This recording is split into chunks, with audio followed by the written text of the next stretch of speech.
Let the team at Black Hills Information Security test your defenses. With over 10 years of experience in penetration testing, red teaming, and threat hunting, the testers at Black Hills will help you find the holes in your security before the bad guys do. The team at Black Hills cares about educating and sharing their knowledge by creating countless blogs, open source tools, and webcasts for you to learn more about the tradecraft of pen testing and red teaming. Visit securityweekly.com/BHIS to join their mailing list and view the latest blogs and webcasts from Black Hills Information Security. The modern attack surface is vast and permeable, extending from the data center to the cloud and device edge. Security teams are stretched thinner and thinner as they try to cover this ground. The result? More high-profile breaches hit the news every day. Don't let your organization be next. ExtraHop delivers security from the inside out, helping enterprise security teams detect threats up to 95% faster and cut staff time to resolve by 2/3 or more. Act with confidence. Learn more at extrahop.com/securityweekly. Major data security breaches continue to make headlines. Are you prepared? Standardizing your security framework will help you stay competitive, be a reliable business partner, and manage intellectual property, financials, and employee and customer information. The American National Standards Institute, or ANSI, offers the standards you need in one place through standard subscriptions, a cost-saving, fully customizable solution. Sign up for your free trial at securityweekly.com/ANSI. Welcome back to Business Security Weekly. I am your host, Matt Alderman, joined by Paul Asadorian and Jason Albuquerque. Security Weekly will be at Hacker Halted in Atlanta, Georgia this October 10th and 11th. EC Council is offering our listeners a 15% discount to sit for any of their bootcamp courses or workshops. Visit securityweekly.com/Hacker Halted to register now. Also, register for our upcoming webcast with Logarithm, Domain Tools, SaltStack, and ISC Squared by going to securityweekly.com/webcasts. If you have missed any of our previously recorded webcasts, you can find them in our on-demand library at securityweekly.com/on-demand. All right, let's get into articles. So Jason, you coming on as a permanent co-host has been so great because it gives me more article variation. I think half of them this week are from you, half are from me. So it gives us a little variety, which makes it really nice. Diversity is great. Yes. Yeah. And this first one was a really interesting one for me on the 7 subconscious habits that limit our listening. Right. And, this is something in my early career I definitely know I had a problem with.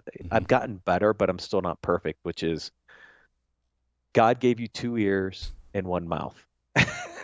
Absolutely. Listen twice as much as you speak. Yeah. And it's funny. I read the article, right, and it was by an executive coach. He's been an executive coach for like 15 years. His name is Fred Halstead. And he started the article by basically throwing it out there, every husband's fear, my biggest fear with my wife, right? So the story was, my wife asked me to get my hearing checked because she told me that every time she talked to me, I just didn't pay attention, I didn't remember, whatever it was, you need to get your hearing checked. So he went out and he actually went to the ENT and everything was fine, obviously, right? So so he comes back and he goes, I don't know what, it wasn't my hearing that was defective, it was my listening that was defective. So, but from there, he actually decided to say, how can I take this into leadership and bring this to create some positive changes for leaders out there in the world, right? And he tested the theory. He actually put himself through it. And he said, all right, I'm going to consciously decide to listen more, engage by listening. And he said that over the course of time, I think it was like a year, it increased his self-confidence, decreased his frustration with folks his staff, because of lack of misunderstandings and that kind of stuff, increased respect with subordinates, right? I mean, his staff actually looked up to him as a good listener and a good leader, and it increased his efficiency, right? Because he was doing those conscious listening skills where he was actually paying attention to the folks that were speaking. And, he actually went through all of those. So for me, I have the same problem, Matt. I'm number one, it's in my DNA to just be a talker. I love to talk. It's just part of my personality. And I need to think about that all the time too, right? I need to think about using the 2 ears and less of the 1 mouth. Yeah, I mean, especially in what we do, right? Yeah. On the podcast, I want the guest to speak, right? And so I want to ask a question and then I want to listen. And I spend a lot of time making sure, we're preparing for a specific segment, but then during the segment, you're not going to stick to a script. In the way we run podcasts, I think are unique is it's not a preset number of questions, right? We have an outline, but if you're listening well, the interview is going to go in different directions. And I always tell anybody that comes onto the show, I said, okay, this is an outline, but we're not going to follow it because as you say something's going to come into my head or Paul's head or Jason, your head, and we're going to go chase that rabbit, right? We're going to go see where that takes us.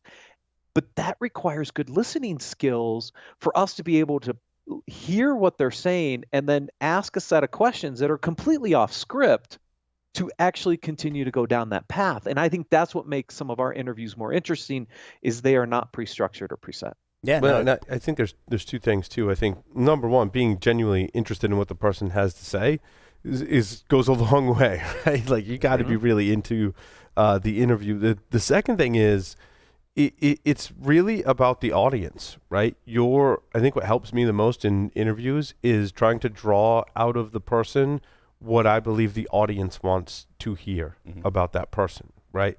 I mean, obviously, I'm skipping over like the basics of interview, which is like don't talk about yourself, don't like relate it to yourself. One of the great examples and inspirations that I drew for my interviewing skills was Inside the Actor Studio. And if you watch those very closely, you'll notice you don't learn much about the host. You're learning everything about the guest. And the host internalizes all of that, and everything he says, for the most part, is about the guest and for the benefit of the audience. That's awesome. I'm going to have to go back to the archives and check some of those out because... some of my favorites are Bryan Cranston. Yeah. That was definitely one of my favorites. There's a couple other in there too, but Bryan Cranston stands out. Yeah, And he's as he should. And he's an awesome actor as well. That's right. Not just for breaking all of his. There was a movie my son actually had us watching where he plays a quadriplegic. Awesome actor. So some of the things I took out of this article was it talked about the 7 habits of overcoming. Some of the ones I pulled out of it was number 1. It's respect, right? The act of fully listening shows respect to the person you're speaking to. I mean, if it's at the end of the day, that foundational thing for me actually makes me sit back and say, all right, I need to be quiet. I need to not interrupt. I need to show this person a level of respect and listen to what they're actually trying to say. But you do need to interrupt. Occasionally. Like a lot more than you think. Yeah. That was actually one thing that I struggled with in the beginning. Was learning that like I gotta interrupt, right? And that's harder, like the different guests that you interview, right? You're like, I gotta interrupt this person, but right. like it has to be done. And I tell you what though, no one's ever been offended, right? Sure. And if you have a good relationship with the person you're interviewing, they'll actually tell you like, oh wait, hold on, let me just finish this thought. And that's happened too, and that's cool, right? And most times the guest appreciates the host keeping them on track with what the listeners want to hear, right? And I mean, you as hosts, we have a job to facilitate the conversation in a certain time frame, and the responsibility to get certain topics on the table so we can add that value to the folks listening. Now, take this and put it into the business world where you have an employee where you have a one-on-one and they're trying to articulate something that may be a problem, right? In that fashion, it's sit back, listen, respect the conversation, and let it flow, right? It's a different audience, let's say, right? Yeah. That you're taking. But even in a business context too, when I have conversations with people, it's funny of other people over here, and they're like, "Wait, hold on, I feel like I'm on a Security Weekly interview." Not the person I'm talking to, but the people around us, because I get inquisitive. That happened when Renaud and I were having lunch one day. Like I was just curious, like just asking. Like genuinely curious, which is how I ask questions on the like it's the same conversation where I'm sitting there with lunch with Renaud, who created Nessus when he was 18. Like there's some fascinating, like, hold on, like I got some questions, right? It's the same genuine curiosity that comes through on the show and should when you interview others or lead a panel or whatever you're doing. So yeah, another one of the pieces that kind of stood out to me too was the multitasking piece. This is something that I see in every stinking meeting that we go to, right? And And at the end of the day, I've actually tried to be more conscious of, depending on the meeting, I'll literally walk in with no laptop. Oh, yeah. I'll walk in with no laptop, force it on the table so I will not even get the temptation to multitask and check emails while You're I'm sitting in already this meeting. multitasking when you're doing an interview, because if you're asking a question and they're giving the answer, I'm both trying to listen to the answer and come up with the next question or segue or topic so that there's no pause.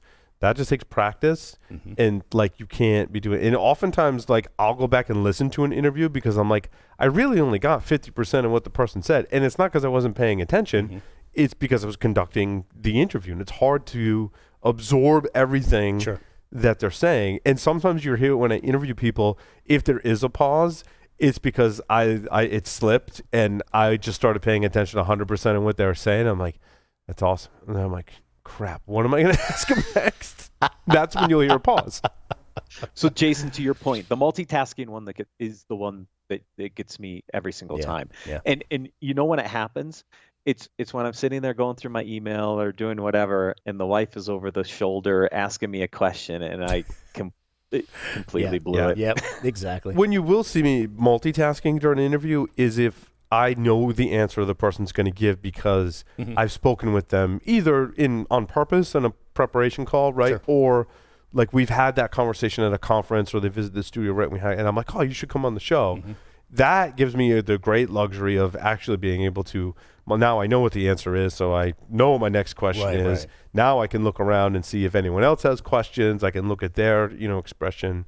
It can be a little, now I'm not saying 100% script your interviews, but at least have a couple, I think, helps to know what that person's answer is going to be. But at that point, it gives you the runway to not have to multitask because you already know what's happening on this side. Now you're focusing on the next phase. You reclaim of that some cycles to conduct the Right. interview in a different perspective, right? Yeah. This next one, are you still stewing about that mistake you made? I think this was yours too. It was. Yeah. It's kind of funny. I picked these topics that are areas that I know I need to improve for myself, and I make that assumption that there are other folks out there just like me who want to improve as well. And this one actually focuses on, it's adapted article from a different one that's how to stop obsessing about your mistakes. And it's all about rumination. Now, I'm not sure if folks know what rumination is, but it's one of those scenarios where if you made a mistake at some point in your life, you uber focus on it, it bothers you, you overthink it to the point where it can affect the next time you have to make that same kind of a decision, right? It's just one of those things that triggers memories and could create an unpleasant situation for yourself, anxiety, and they even show, there's some studies in here that show it could lead to depression, right? And we've had conversations on the show before about, and it's a passion of mine, is mental health, right? We know the stresses of being in the security industry. We know what's happening. We had Amanda on the show last week. Yep. Yeah. So, we know what's happening there. I mean, so that's why I wanted to bring this conversation And even with up. something stupid, like yesterday, my wife bought the kids a kite, and we're flying the kite. And like I was like over anxious because many years ago, my youngest son was small. We had a kite in the beach, and I was flying it. And it landed right on some lady's head. Right? I'm like, lawsuits, like all kinds of bad things going on. Luckily, she was fine, and she was like, kind of like whatever. Yeah. I mean, I didn't get like a pleasant look back, but she didn't file a lawsuit, thankfully, right? So we're flying the kite. I'm like, we can't hit anyone. We got to go to an open area. And like if you hyper focus so that you're overcompensating for the situation. And I eventually was able to let my kids do it. And I just made sure we're in a more open area, right? But like the extreme of that is like we can't fly this kite anywhere. That's right. You can't have any fun. No having fun, and especially no laughing. Allowed. I'll say it to my kids, and they just laugh even more. It's really funny, right? Or it eats, I think it eats on you, right? One, yeah, yeah. It eats on you, and you're losing sleep over it. You're rethinking it. You're, that's not good for your overall health and just well-being in general. And it can have all kinds of other side effects. Yeah, I mean, it showed that your ability to problem solve when you're in that state of mind decreases significantly, right? Yeah. Because now you're making decisions about what if, right? I mean, if you're always worried about the what if, what could happen, you're never going to take a risk, you're never going to take a chance, you're never going to get out of your comfort zone, right? And that's going to have a huge impact on your ability to excel and grow. The trick is to still take risks and chances, and not repeat the mistakes you made in the past. Sure. Be like, oh, wait, hold on, I'm not going to do it that way. Because the last time I did that, the entire system burnt to the ground. So this time, I'm going to make a backup, and then I'm going to push my changes, right? And stuff like that. That allows you to move forward and mature and learn from your mistakes versus going, I'm never making that system change because I did that once, and bad things happen, and therefore I'm never, ever, ever going to do that again, and I'm losing sleep. But yeah, so there are, I think, it's important to have failures and make mistakes and learn from them, but a different story to over obsess. Yeah, and there's balance here, right? There's balance in the fact that you can look at something that happened and make good decisions coming out of a bad circumstance, right? And in this, you actually has a couple of things that you can do to kind of break yourself out of that mental cycle, that mental rut. You don't want to go the other way either and be like, course. I burnt that system to the ground last time, but I didn't learn anything, so therefore I'm not even going to be cognizant of it moving forward. That's bad too. So I agree with your statement. It's a balance. It's the balance there. So. Again, it's just some simple things that you can do, right? Instead of focusing on yourself and saying, I'm inadequate, I can't accomplish these things, it's all on me. You can sit back and say, that situation was somewhere where I learned, where I excelled. And it's really that mental trick that you can play with yourself to say, I'm going to get myself in the right mindset to be able to get over this. And talking to other people who've made the same mistake is huge help. Yeah. And to put that in a sysadmin, I go to the team, I made that mistake. And if someone else says, I made that mistake once too, like you instantly feel better. That's right. And the next thing they're like, and so from now on, like this is the way we do it. And you're like, oh, well, like I feel better. Like we're all human and we're learning from our mistakes and it's a much more positive environment. Absolutely. Yeah. And I think one good thing to do is just notice you're doing it, right? Don't allow yourself to get into that cycle. If you notice it's becoming overbearing where you're really tearing yourself apart, you have to get out of that cycle, right? And for me, sometimes as we get older, we can, especially in our career field, we've made that mistake. We've made a lot more of those mistakes that we can share with the team. That plus some. Been there, done that. That's right. Done it multiple times. Yeah. And it's okay. It's okay. Life is going to go on. It's okay. It's okay. This next one is my favorite, one of my favorites, because I write down everything. I'm still a note taker. I still use the paper and pencil, the power of writing stuff down. And this article talks about how you can leverage aspects of this to help with business. The first one that came up was use checklists to train and enable your team. As Paul knows, we're going through that right now. As we're working on improvements in our process, sometimes we have to write the process down so other people know what the process is. Yep. Which is good, from a training perspective and training others, new people that potentially comes on. It also gives us an opportunity to look at the process and go, I think we can streamline a few things here and there, and we can make that checklist a little smaller. So that's one Paul and I do a lot of over the past few weeks as we've been working on some process improvements. Yeah, it's funny. As I read this article, I was taking notes, and the two major points that I took was standard operating procedures, lists, and guides. Right, what you just mentioned, and the other one is literally streamlining the process. It gives you the opportunity to actually visualize what you have going out there in the business and say, wait a minute, this doesn't make any sense. I can streamline this. I can change the process. I can make it more efficient. I can make it better. And the only other thing that I put down is I think it empowers staff, right? From that perspective, where you can put a level of accountability and ownership to other folks within the organization and have them feel confident to know I'm following the standard process, the standard checklist, the standard best practice. That way they don't have fear of making the mistakes that we were talking about before because they know they're following it.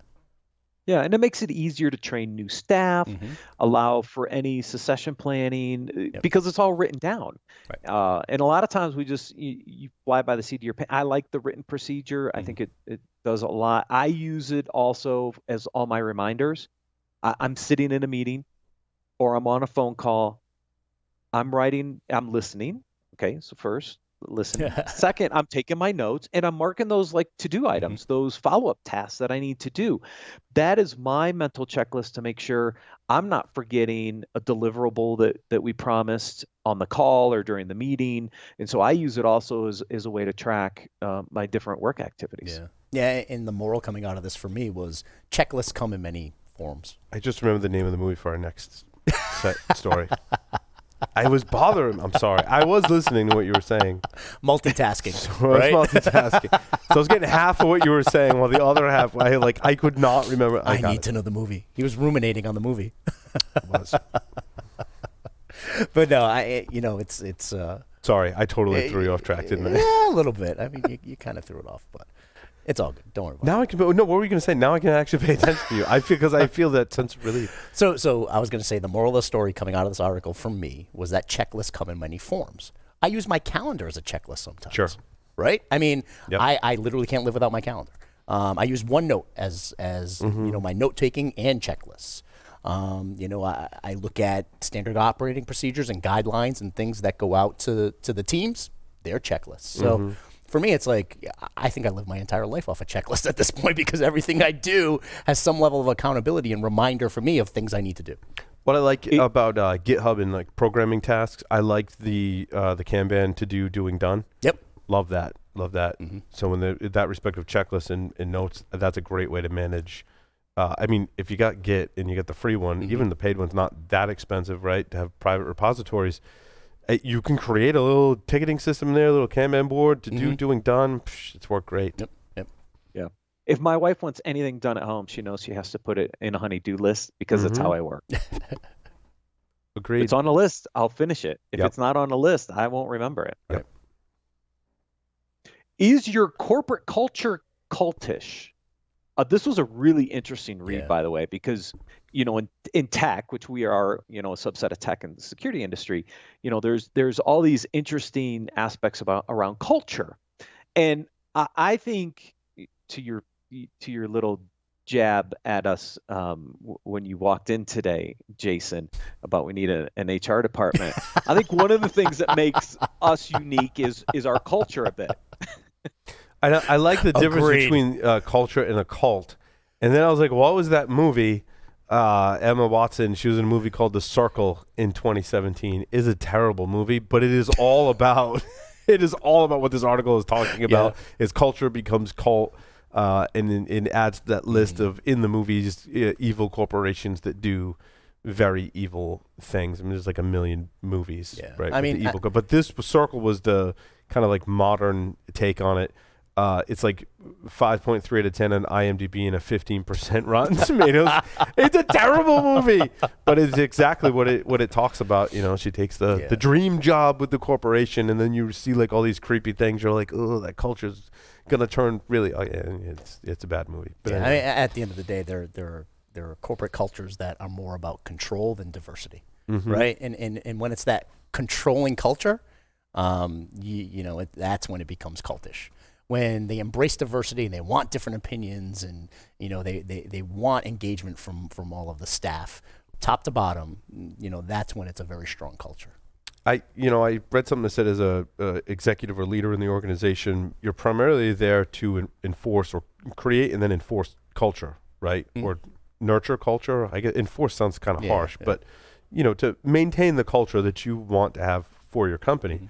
Now, as your company gets really, really big, like Google, for example, or Tesla, like the companies that have had issues with some of their culture recently, that job gets a lot more difficult. I mean, exponentially difficult. I mean, Google had like 20,000 people that staged a walkout. So it's hard to maintain that culture when you're that large. And I'm not making excuses for Google, right? I mean, you have to be a good company, whatever, however you phrase that, right?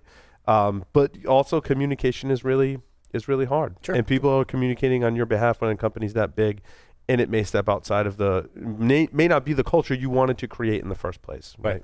So. Yeah, and the other thing that I took out of this article, and I see a lot of this in the startup space, is this balance between work and life and home balance, right? Tenable was great at this. I think what Ron and Jack and Renaud did in the work-life balance at Tenable was great. It had a unique culture where, you got your work done when you were there, but you had a life afterwards. Agreed. I see a lot of startups now where they want to try to keep you in the office all the time. They want it to be all about work. That's always been the thing, Matt, since the dot-com boom in the late 90s, right? That's when for me, when I first saw it, it probably existed then, right? Mm-hmm. That's the reason why they had the cafeteria, the laundry service, Right. the whole thing. Yeah, I mean, Right. it's there's no separation between life and work, right? They want it to be That's the culture there. one stream. Right. That's what Matt's talking Right. about. The beer Yeah. taps and the thing, right? Right. And so everybody was always in the office Mhm. and all they knew was work and they never had that balance outside.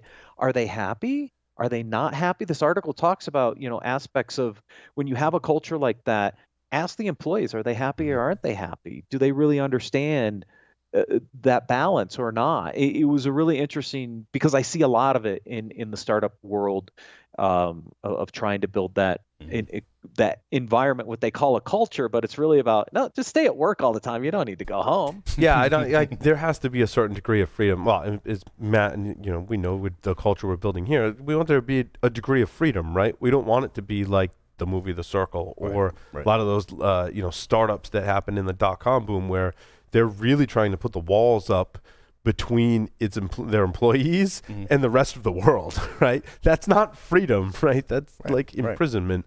And so employees need to be empowered and they need to have freedom, which I think ultimately contributes to being a lot more productive and completing and executing the company mission more so than trying to put those barriers. And a lot more innovative. Right? Yeah, absolutely. I mean, at the end of the day, if you have a culture of conformity, you're only innovating the ideas of the folks at the top pushing down that culture, right? Or that cult, right? I mean, you're not going to breed innovation by having sheeple, right? Right. Yep. Yeah. So I thought that was an interesting tie into this next article, which is how leaders around the world build trust across cultures. Now, this is more from cultures across different countries because each region, each country has kind of its own cultural nuances. And this article gets into a kind of the two main categories. I mean, there's variations obviously across different countries, but they talk about results-oriented kind of cultures and then character-oriented kind of cultures. And I thought it was a really interesting read for anybody who's dealing with multinationals in understanding how to align your teams, your communication based on the culture of the people in those countries and what kind of drives them. Are they a results-driven culture or are they more of a character-driven culture? And this article, kind of talks about aspects of how to approach those differences and build, better teams across these diverse environments. For me, it's all about communication and understanding when it comes to culture, right? And what you're describing, Matt, is one aspect of culture, right? But I think in any situation, I've been fortunate, apparently not everyone has the same experience that I do. I've been fortunate to have exposure to lots of different cultures in my work in security and technology, right? Some people haven't had that same experience. Of course, I was telling someone at Layer 8 this weekend, I'm like, for me, it's not a good example because every week I'm interviewing different people. And not only are they from different states, different countries, but different cultures, the whole thing. So my view is quite different. I'm very thankful that I get to interact with people from different cultures. But to be successful at leadership, at understanding and the ability to lead people of different cultures, you got to understand what they're all about and not have any preconceived notions, not make any judgments until you've got some level of understanding of their culture. And I'll give you an example. When I first started at UWin, they had contracted with a company that was in India, right? And this was more difficult now because of the various laws and regulations, right? But, they were on H-1 visas working here.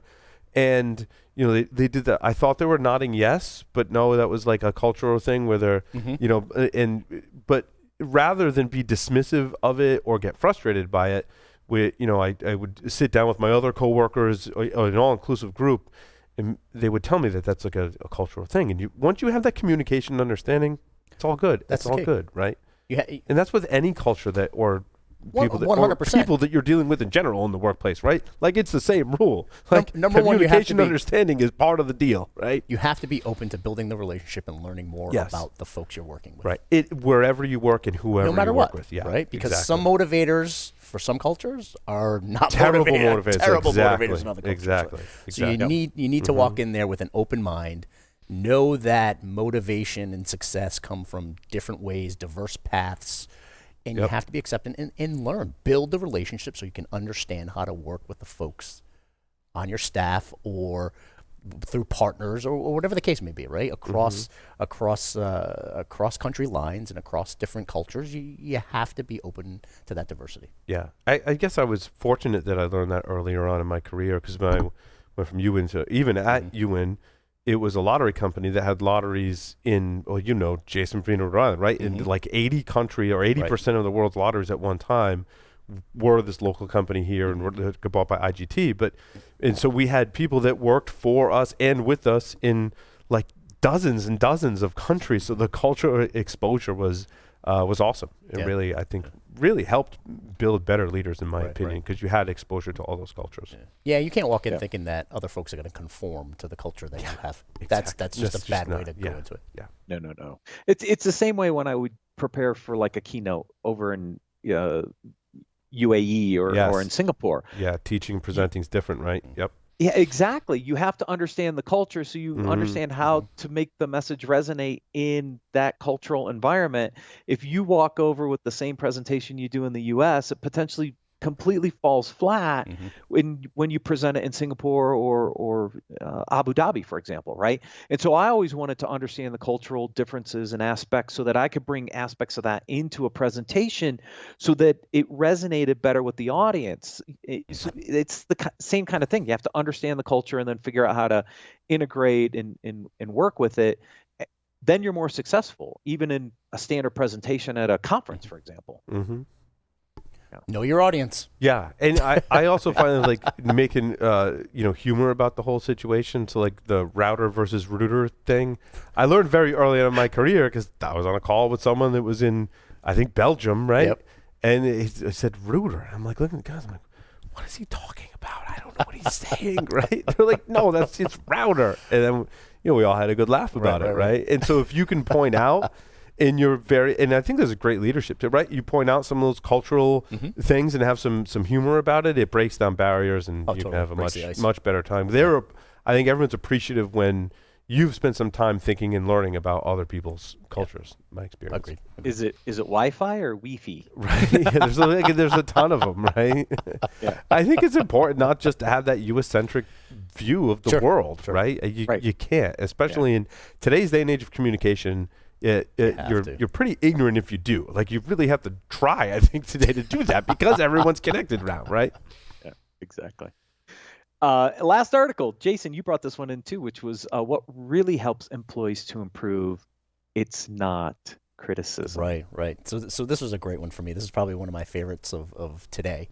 And Paul, I've talked to you on previous occasions where I've been really trying to dive into organizational psychology, right? And listening to podcasts and reading a lot. Just, how do you make work not suck? How do you make the organizational culture not suck? And, have folks feel like it's not just the grind and work every day. And this article was from Marcus Buckingham.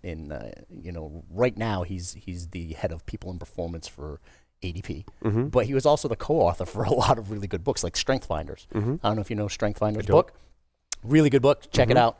But basically what it is, and again, he was one of the founders of it, but it's about how you take folks and really maximize their strengths. And, obviously you want to shore up their weaknesses, but how do you take their strengths and make it something that allows them to be more successful in their careers, right? So when you take Strengths Finders, it's literally this book that runs you through this test. It's almost like working on their strengths naturally helps them overcome weaknesses, right? But first you have to identify them. Yeah. And you need the ability to identify. And that's what Strength Finders does, right? So when I took Strength Finders a couple of years ago, it told me that, my strengths were being futuristic and a maximizer. Is that like a SWOT analysis? No. Did you ever see the Silicon Valley episode with the SWOT analysis? No. Yeah, go Google search for that. You'll laugh hysterically. Yeah. I'll SWAT you. It's hilarious, dude. Yeah. But at the end of the day, it really showed, and it was pretty dead on, right? When I did it for myself. And I really enjoy the experience. So if you get a chance, Strength Finders 2.0, it's the new version of the book. But this goes over a podcast at Wharton where it was Marcus and another organizational psychologist that I really like named Adam Grant. And they were challenging each other about this whole strengths finder mentality, about focusing on the strength. And Adam actually, came out and said, but wait a minute.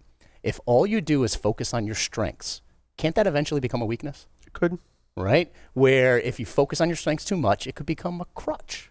Right? And one of the things that he gave as an example was, all right, if you're a great speaker and a great orator and you're that good, you don't do as much time preparing, right?